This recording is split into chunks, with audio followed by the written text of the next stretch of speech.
Students, आज हम लोग बात करेंगे काइंड्स ऑफ यूटिलिटी, तुष्टि गुण के भेद। ठीक है, कल हमने पढ़ा था तुष्टि गुण क्या होता है, यूटिलिटी क्या होती है, उसके बारे में पढ़ा था। तुष्टि गुण की परिभाषा पढ़ी थी, तुष्टि गुण की हमने विशेषताएं भी पढ़ ली हैं।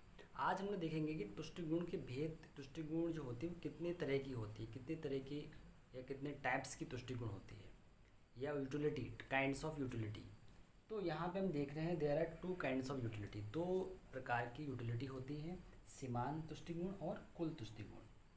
तो आज हम इन्हीं दोनों प्रकार की ये तुष्टि गुण या उपयोगिता या यूटिलिटी की बात करेंगे कि सीमांत तुष्टि गुण और कुल तुष्टि गुण क्या होता है। चलिए सबसे पहले हम देखते हैं कि सीमांत तुष्टि गुण क्या होता है। किसी वस्तु की एक अतिरिक्त इकाई प्रयोग करने से तुष्टि गुण में जो वृद्धि होती है उसे सीमांत तुष्टि गुण कहते हैं। मार्जिनल यूटिलिटी, ठीक है। सीमांत तुष्टि गुण का क्या मतलब हुआ कि जब कोई व्यक्ति किसी वस्तु का प्रयोग करता है, ठीक है, और उस वस्तु की जब वो अतिरिक्त कोई एक इकाई प्रयोग करता है तो उसकी गुण में जो वृद्धि होती है उसी को ही बोलते हैं सीमांत तुष्टि गुण।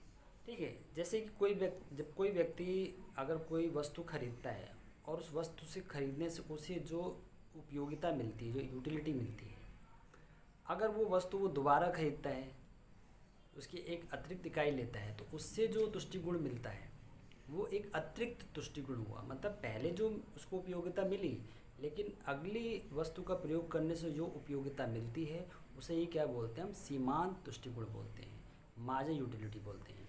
ठीक है, सीमांत तुष्टि गुण को हम सूत्र के रूप में कैसे लिखते हैं, MUN बराबर TUN माइनस TUN माइनस 1। यहाँ पे MU क्या है, मार्जिनल यूटिलिटी, जिसको भी हिंदी में सीमांत तुष्टि गुण बोलते हैं। N numbers of units, TU मतलब टोटल यूटिलिटी, जो टोटल यूटिलिटी मिल रही है, जितने भी हम प्रोडक्ट्स जितनी भी यूनिट्स की यूज़ करते जाते हैं उसको हम टोटल कर लेते हैं, उसमें से माइनस करते हैं TUN माइनस 1। एक यूनिट अगर हम माइनस कर दें, जितनी भी हमने टोटल यूनिट्स ली हैं उसमें से एक माइनस करते हैं तो क्या आ जाता है, मार्जिनल यूटिलिटी, सीमांत तुष्टि गुण। अभी इसको हमें और आगे एक टेबल से और ग्राफ के द्वारा समझेंगे तो और आसान हो जाएगा। अब हम देखते हैं कि सीमांत तुष्टि गुण के रूप, कि सीमांत तुष्टि गुण के क्या जो रूप होते हैं वो कैसे कैसे होते हैं। धनात्मक सीमांत तुष्टि गुण, धनात्मक सीमांत तुष्टि गुण की बात कब करते हैं, कब होता है, जब हम किसी वस्तु को प्रयोग करते हैं और उसे हमें जो तुष्टि गुण मिलता है उसको हम बोलते हैं धनात्मक। ठीक है, धनात्मक तुष्टि गुण की मतलब क्या हुआ, जब कोई व्यक्ति किसी वस्तु का प्रयोग करता है तो उससे जो उसको संतुष्टि मिलती है उसको बोलते हैं धनात्मक सीमांत तुष्टि गुण। और शून्य सीमांत तुष्टि गुण की बात कब होती है, जब किसी व्यक्ति को किसी वस्तु से ना तो संतुष्टि मिलती है और ना ही असंतुष्टि, ना तो उसे कोई सेटिस्फेक्शन मिल रहा है और ना ही वो उससे डिससेटिस्फाई हो रहा है, वो लेवल उसका वही का वही बना है जो कि प्रोडक्ट को प्रयोग करने से पहले था। तो दैट इज अ शून्य, वो जो होगा वो क्या होगा, शून्य सीमांत तुष्टि गुण। फिर ऋणात्मक सीमांत तुष्टि गुण की अवस्था कौन सी होगी, जब कोई व्यक्ति जब किसी वस्तु का प्रयोग करता है तो उससे उसे कोई भी संतुष्टि नहीं मिलती है, तो वो हो जाता है ऋणात्मक सीमांत तुष्टि गुण। ठीक है, ये तीन जो हमने आपको रूप बताए हैं, इसी रूप को हम आगे अभी एक टेबल में भी समझेंगे कि कैसे ऋणात्मक होता है और कब शून्य होता है और कब वो धनात्मक भी हो। अब जो हमने तुष्टि गुण, सीमांत तुष्टि गुण के जो रूप पढ़े थे, धनात्मक, शून्य और ऋणात्मक, उसको अब एक टेबल के द्वारा देख लेते हैं हम। कि जैसे कि एक है एग्जाम्पल लिया, रोटी की संख्या है। अब इसमें जैसे कि कोई कंज्यूमर है, वो एक रोटी का प्रयोग करता है तो उसको जो सीमांत तुष्टि गुण मिलता है उसे 16 मिलता है, तो जो कुल तुष्टि गुण कितना हो गया, वो भी 16 हो गया। फिर हम अगर दूसरी रोटी का जब वो प्रयोग करता है तो उससे उसे 12 मिलता है तुष्टि गुण, क्योंकि वो हमने जैसे पढ़ा था कि अब जो तुष्टि गुण की बात जैसे हम पहले ही पढ़ चुके हैं कि तुष्टि गुण जब प्रयोग करता है व्यक्ति तो हर अगली इकाई से जो तुष्टि गुण मिलता है वो कम होता चला जाता है। तो दूसरी इकाई से उसे क्या हुआ, जो 12 सीमांत तुष्टि गुण मिला, तो टोटल हमारा कितना हुआ, 16 + 12 बराबर 28। तो सेकंड यूनिट तक उसे कितना मिल चुका है, 28 तुष्टि गुण मिल गया है। फिर थर्ड में उसको 8 मिला है, 28 प्लस 8 इक्वल टू 36। तो टोटल क्या हो गया, 36 हो गया है। फिर 5 पे उसे 4 सीमांत तुष्टि गुण मिलता है, जो हम 36 में उसको हम ऐड करते हैं तो हो जाता है 40। 5 पे उसे कोई भी तुष्टि गुण नहीं मिलता, 0 हो जाता है।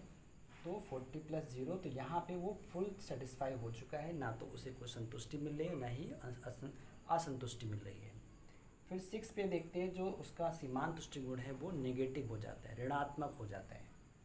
तो यहाँ पे क्या हुआ कि ऋणात्मक होने की वजह से जो तुष्टि गुण उसे मिल रहा था उसमें -4 कम होकर 30, मतलब अब यहाँ पे ऋणात्मक कम होने लगा है। तो हम देख रहे हैं कि जो हमने अभी एग्जाम्पल देखा था, 3 जो रूप देखे थे, धनात्मक, शून्य और ऋणात्मक, तो ये तीनों ही इसमें आप देख सकते हो। यहाँ तक हम जब देखते हैं कि एक आप जो फिफ्थ जो आपकी है, फोर स्टेज तक वो कितने हैं, धनात्मक तुष्टि गुण में है। और उसके बाद जब वो जैसे ही फिफ्थ रोटी का प्रयोग करता है, 5वीं रोटी का, तो वो क्या हो जाता है, शून्य तुष्टि गुण पे आ जाता है, क्योंकि वहाँ पे उसे ना तो कोई संतुष्टि मिल रही है और ना ही वो असंतुष्ट हो रहा है।